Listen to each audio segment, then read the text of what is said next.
This is Jess Draperman from Something Old, Something New, and I'm joined by the brilliant Where is Roma, and we're going to be chatting about their latest mixtape that is coming out, as well as a few little details about some exciting new shows, and we'll be doing a little mini track by track as well. But first, if you would just like to introduce yourself. Oh, hello everybody. My name is Where is Roma. I'm a Manchester-based artist, visionary, insane, manic robot. They them. Because what the hell? Sure, we have the full face on at the minute, which I was putting on while we were showing. While I was showing Jess my new mixtape, Epiphany Come Tomorrow, which comes out November 14th. What was like the vision for the mixtape? She got some quite striking visuals, and then the music itself is quite striking, especially with such a personal theme. What was the vision for Epiphany Come Tomorrow? It changed quite a lot, I would say. So when I initially began writing songs, like especially Deus Ex Machina, which is which track, sixth track off the mixtape, I actually began writing it and the hook especially back during COVID, actually, like late 2020.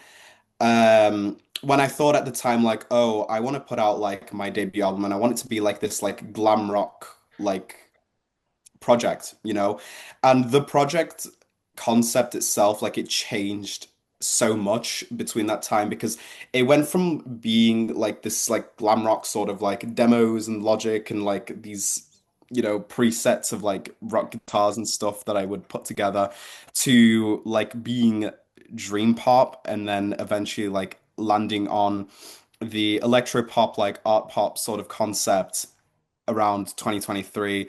And even then, like the title of it changed like so much. Like I didn't actually land on Epiphany Come Tomorrow until like as of March this year because you get to a point where you go through so much, and you sort of have like this like epiphany, like this revelation where you're like seeking a reason to keep going and like you need like this sign from above.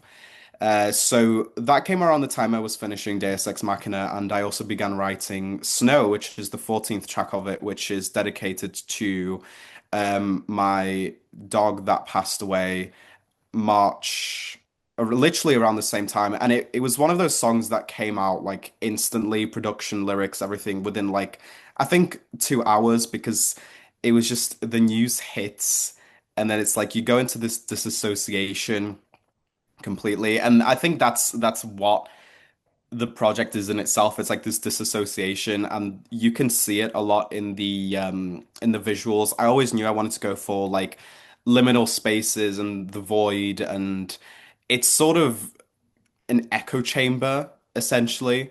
But there's always been so many concepts behind the project where it's it's always been liminal and it's always been like speaking out into the void and again, like going back into the echo chamber sort of vibe where it's like you're speaking into nothingness and it's sort of reflecting back at you.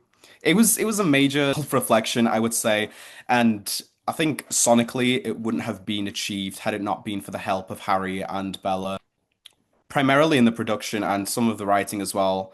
I always knew there were going to be certain tracks that were on it, and there was all like, there was tracks and so many demos that were made for it. I think when I was looking back on the folder, there was about like 30 different Logic projects of just like work in progress, like tracks and little demos I put together. And this dates back to again 2020. Um, but there was so much that was made for it, and you can only pick so much to put on a project on its own. And I think as well, like especially with kind of the glam rock stuff and then the liminal space stuff, when you listen to the mixtape, you can hear that within a lot of the songs. There's quite a few songs in there that have these almost kind of more dreamy and atmospheric alongside synth, but they have these almost dreamy rock guitars that's really interesting having that in some of the songs, and then a lot of the songs being quite ambient and liminal in nature, specifically when it kind of hits a midpoint of the album. So you're looking at like overture at the beginning, and you can always tell when you're listening to these songs, there's always this kind of it's entering a different section or almost like a different phase kind of thing. And I think it's interesting hearing it and hear you talk about it because you can hear it in the music itself. Yeah, I remember the interludes, specifically Overture and 404, I made around the same time when I actually came up with the initial mixtape concept. Like I knew it was going to be like more electronic, leaning into ambient. At the time, I think as well, I started listening to Earth Eater and just being consumed in Phoenix, which was like her one of her like 2020 albums, and it was more like chamber folk, like folk pop sort of thing. But it was especially like listening to like Airborne Ashes and what was it? Like Kiss of the Phoenix, where it was just like these heavy electronics and these drones. And it's definitely leaning into like these sort of chambers. It's quite interesting though because I came up with them more on the spot. Like always thought like Overture would be longer and I knew 404 would be quite short. I actually like made it when I was like playing around with like my brother's electric guitar and it just happened because like the input just wasn't wanting to work for me, so it just came out like these super glitchy, like distorted sounds. And I thought, do you know what? The guitar doesn't want to work with me, but the guitar glitching maybe will. Just because interfaces hate me sometimes. So it they're kind of weird to put together because you always want to put together like the right sounds and the right synths, and with 404 especially. They never like hold any meaning to me. They're almost drawn from my like subconscious. And I think that goes back to like the liminal theming where it's like you're not conscious. It just sort of flows out of you. And you want to be able to put together the right sound. So 404 actually used ambient track that I've made for like this side project called Z Void. And it's literally titled 4. And when I was just playing around with like these synths and everything on Logic, I came up with this like arpeggiated sort of really slow like um whatever you want to call it. I don't know what to call it. They were almost like keys. But there was like sections of like the track ending and the reverbs that I thought like worked incredibly, and I thought, okay, I can't think of what synths to put on the interludes, but I think like there's certain sections that I definitely want to resample and use, and 404 is an instance of that.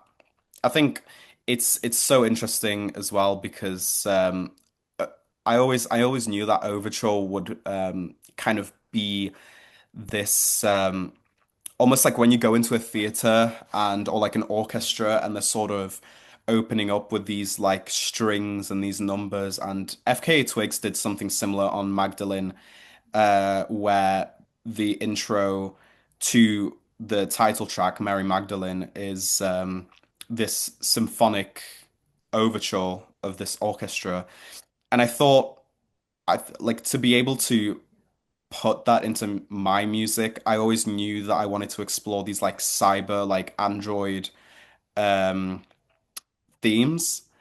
So it would only make sense to like put it as a drone intro and like these like swelling synths and these like arpeggiated like saw synths in the background and these oscillators because when it comes to a project like this, where it's very like artsy and avant-garde and electro, it's like you can't put strings on it, but you can like replicate that effect by just like creating drones and just like really slow moving oscillators. And yeah, it's really weird like how the interludes were made, but I think there's so many details behind like each track that is like way too much to break down even in one interview. Like I've made I think about like 4 entry logs that I would just share with like my group of friends, just talking about how I would make the mixtape. And the last one was like 2 hours long. Um and it wasn't even like thorough enough breaking down each track. It was more like a visitation of each one and talking about making it and the production and writing. You've mentioned quite a few specific songs there. Is there a song that means the most to you on the mixtape? And why does that chosen song, why does it mean so much to you? If you had to pick like one specific one. I think probably Voices Carry. Voices Carry and Snow are like equal to me. I would say Snow is the reprised Voices Carry simply because of how it ends. And originally, I remember when I was writing it back in 2022 that I knew it was going to be a long song and I wanted it to be a long song. I wanted it to be like 7 minutes and it turned out to be double that amount. And there's a lot of meaning behind it. I'm not gonna spoil it and I don't want to say what it is, but it's something that lies within the production. And it's more of a lyrical based song. Like all the music in it is in the writing than it is in the production, which is why I wanted to keep it like really simple. It's not overproduced and it's very like bare bones but intentionally. Um, but both of them are like very what's the word? Epiphonial. Like they are like the pinnacle of the mixtape. Voices carry more than Snow, but I think it's those two especially, simply because of the writing, and Snow especially is because when I find in my music is that when I'm writing a song or when I'm producing it, I always like heavily auto-tune or just heavily modify my vocals because I want to tap into a different character. Whereas with Snow, I was writing it as myself and writing it. Well, I mean, all my songs are written from personal experience, but because it is such a personal song, like I knew I wanted to keep it super mellow and super simple, and I didn't want to heavily overdo the vocals by any means or like just heavily process anything. And especially with the production, I think the production lends itself really well to the personal nature of a lot of the songs. Because there are themes of grief, and then it's it's quite a vulnerable mixtape that you've created where people who get it will get it, and people who don't get it might not, kind of thing. I think it is so personal in that way, but I feel like people will get something from it. Speaking kind of on the personal nature of it, kind of diving into something as intense as what you are in this album, that it's quite easy to get lost in it. How would you say you stayed grounded while making this mixtape, especially with how vulnerable and personal it is in nature? I did not. I don't think I stayed grounded, but I would definitely. I think the reason this mixtape took so long is because there was experiences I had to go through in order to finish it.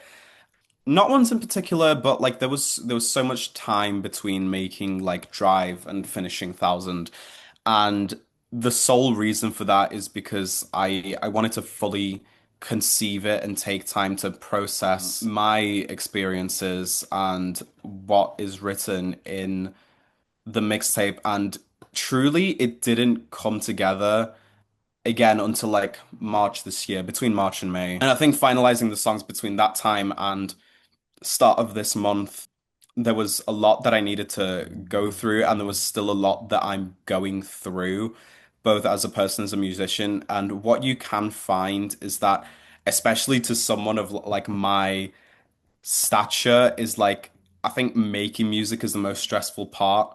And being a musician is so stressful as it is now because there's so many people out there that are wanting to break out.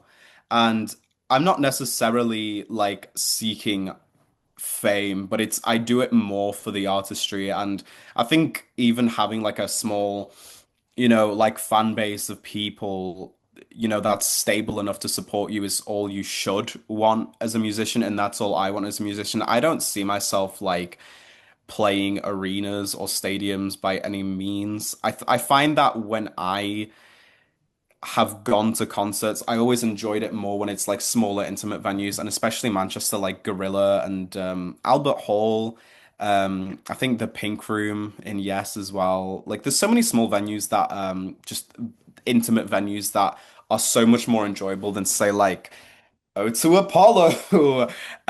There's so much that you go through, and I think it's I don't think I stayed grounded whatsoever because making this project and making music in itself does like stress me out and drive me insane.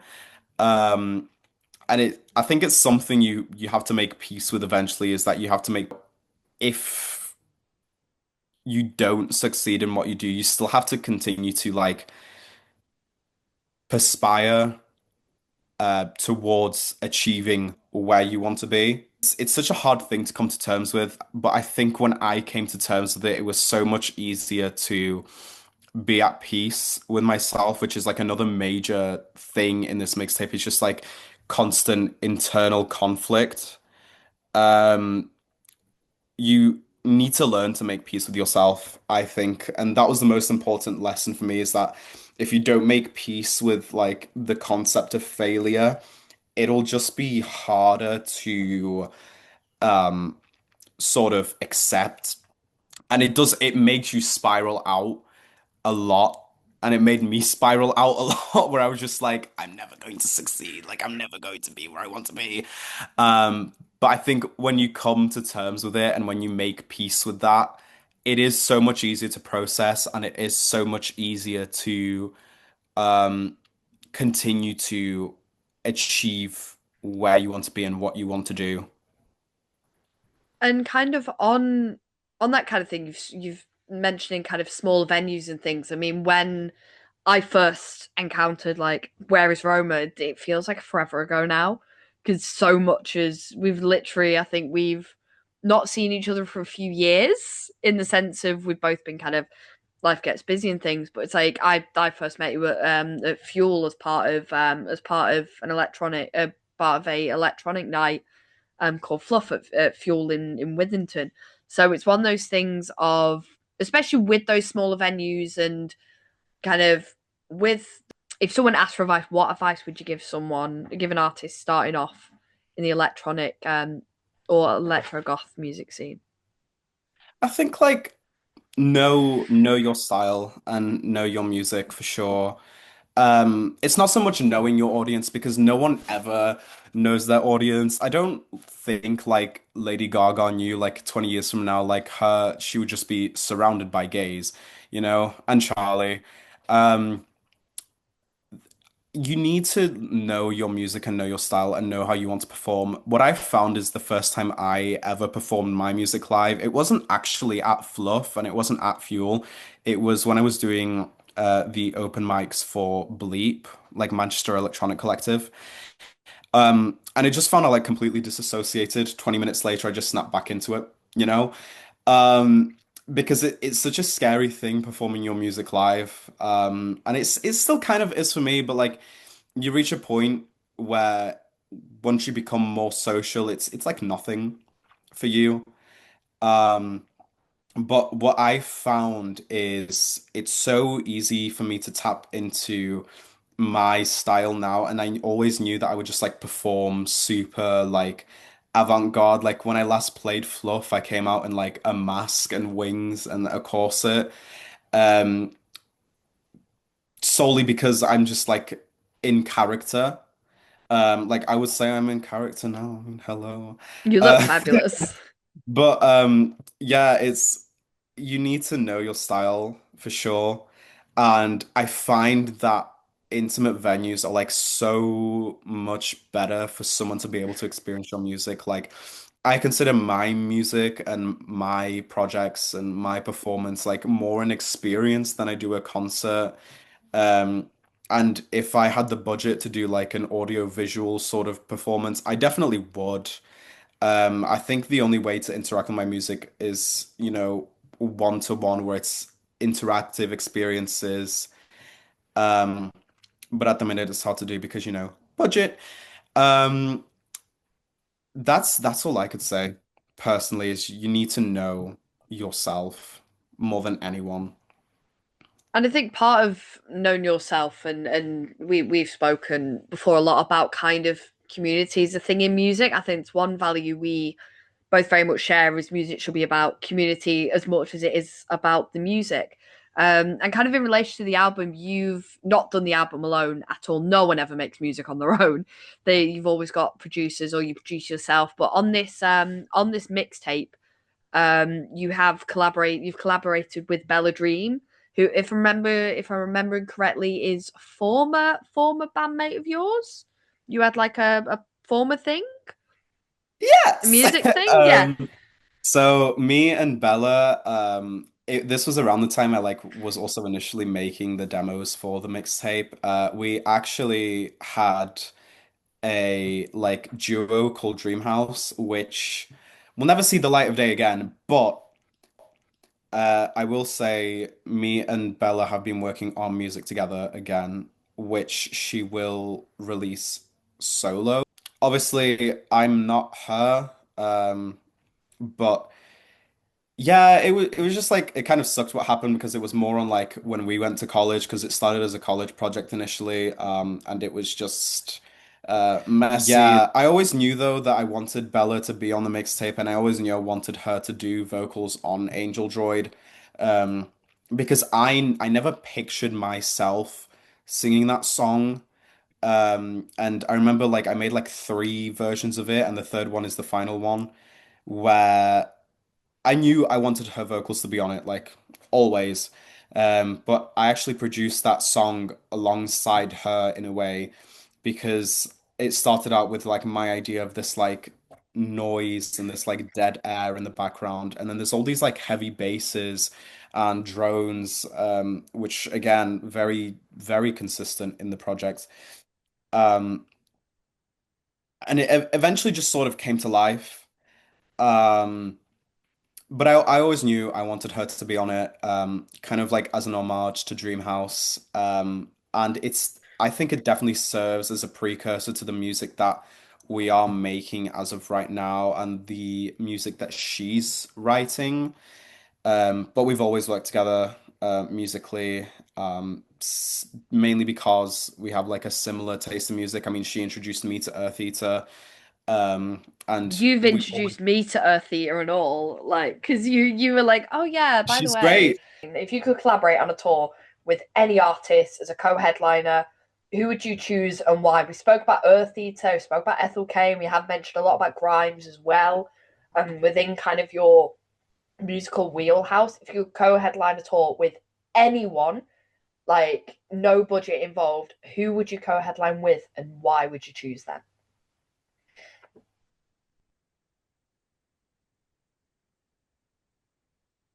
The thing is, there's so many people I want to like be able to work with alone, and I think it's so tricky because the thing is, I'm always thinking of like, who am I more similar to? Like, realistically, who could I play with?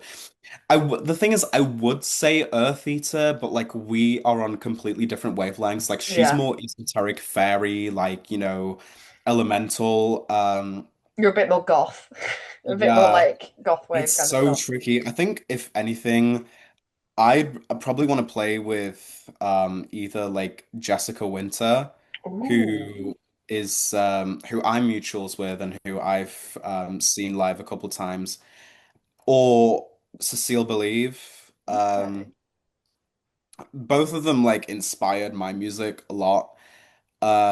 And especially like Cecile Believe, I would say inspired Thousand for sure. I mean, Tender the Spark was incredible. It's it's such a weird question because there's so many people I want to be able to like work with and play with.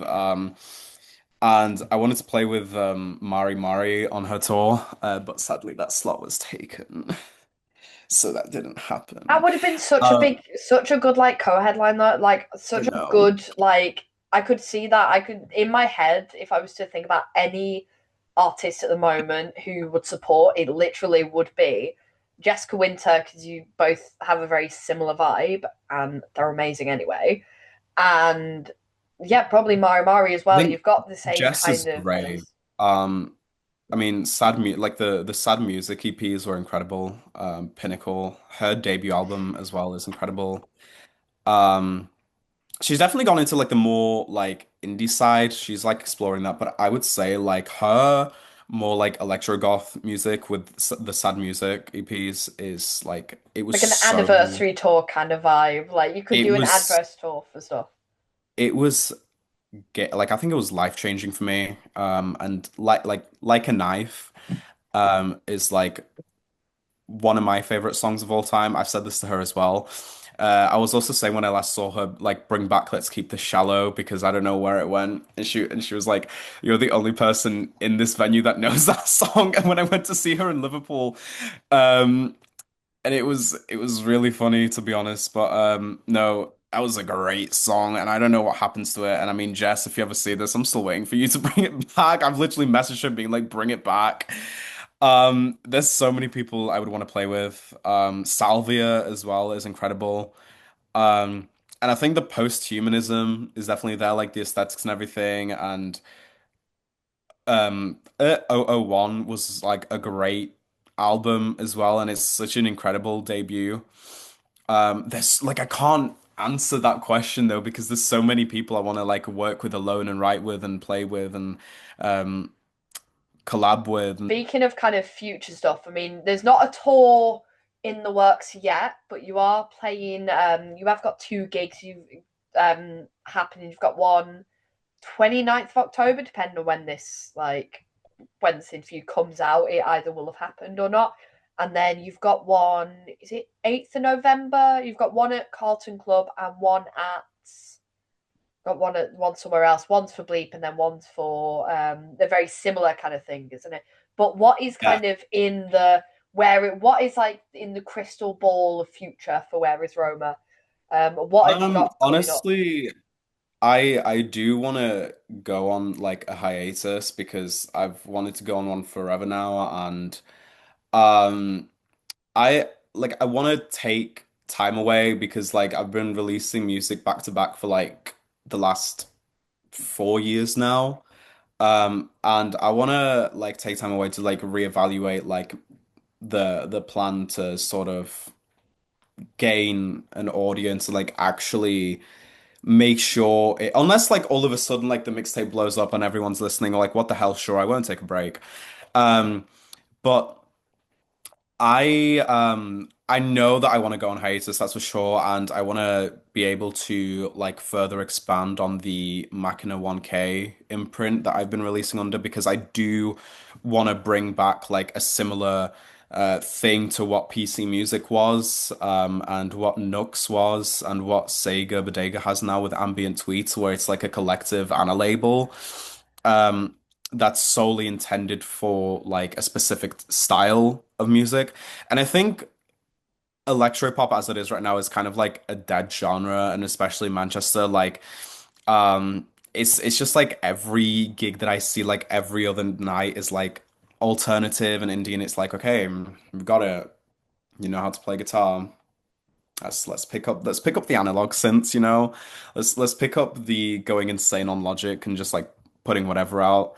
And I think it's such a dead genre, which is a shame because it's my favorite genre, I think. And like I'm been saying, it's like I'm very electro and very like art pop and gothic, and it's something you don't really see anymore. And when I played with Mars Blossom, like it's My quite funny bestie. because like I was like very out of place like in terms of the music style because like my music is super like I think it's more for the clubs and more for the raves, but also like more for like the going insane, spiraling in your bedroom at 2 a.m., which, you know, true story, that's how the entire mixtape was made. Um, and it kind of you can feel out of place, like you kind of feel like one of a kind, which I guess is good in practice, but then it's like when that's not the what is it, like the general populace, like General consensus kind so of thing, yeah. yeah, you know, it can be tricky. So I do want to be able to sort of like bring a revival to it in a way. And with Machina 1K especially, like I do want to be able to expand it into a collective and eventually a label, hopefully. Um, But I do definitely want to take a hiatus and just like reevaluate what I want to be able to do with my music because I know that I'm not going to keep making electronic music forever. And this isn't to say that it's like not Not like something sitting I'm there going to going, stop I'm not, doing. I'm completely quitting. You're not doing this interview going, I'm gonna quit, I'm done, dusted, I'm No, fine, no, for kind of thing. sure not. I think it's just like being a musician is just like stressful and hard enough as it is. And I think the older you get, it's just like you feel like you have less of a chance to break out, especially because you see like all these younger faces coming into the scene who are like actually industry plants, like Sombra recently. And it's just like you're Yeah, 20. it's a big thing as well, isn't there? Kind of, I think it's a big thing with electronic music and TikTok as well as it's like it's good for some, not great for everyone. I think We there's need to not a build one TikTok. size fits all. There needs to be something. There needs to be something change. It's one thing that I've seen a lot with artists that I find. I found some great artists on TikTok, but they're not because they're like, I don't want to sit and make content all day, which no one should have to sit and make content all day because like where's the fun in that? Where's the music in it? It's very different, I think, now where it's yes, there are labels, but labels have got a lot more have got a lot tougher on artists in the sense of you have to have more than 1,000 followers. You have to have 10,000 followers and 100,000 listeners, and that's the only where place you're going to do it. I think for you, I think if you because there's already some collects and things, I think you're in quite a good place of where you are if you were to do a collective. You are very much in the right place to do that sort of collective, especially with kind of the awareness you have of the music scene at the moment in Manchester when it comes to electronic music. I think like labels as well, like they've always been hard on artists, and it's something you hear about more often, particularly because of Sky Ferreira and Dre and their label issues have like been very made well known in the past like 2, 3 years, and obviously the whole like debacle with Sky Ferreira like has always been out there. Um, but it's labels have always been difficult with artists. Like I don't think this is anything new. It's just something that's come more into light Yeah, recently. Um, but it's such a weird thing because it, as an artist, like especially again to someone who's like in my position, if you can get like so competitive and it can make you so bitter and it can make you turn against each other. Um, which is something you also like need to build a resilience to. You need to realize, okay, like there are artists who are trying to make it the same way as you. So how can you target like more industry plants and labels rather than turning against each other? It's almost like class consciousness, but with like, yeah, music. It's difficult and it's really stressful, I find. And especially if you're not like well equipped for it or if you don't have thick skin, like you need to be able to build it and you need to be direct with what you want. And it can be like so awkward and so uncomfortable, like on every party involved. But it is difficult, I think. And the only way really you can go around doing music is to remain independent, which it's easier said than done. Like there's so much that needs to be taken into mind, and there's still so much money you need to budget towards, specifically because of how industrialized like creative sectors have become. I think because of how accessible music making has been made as well recently.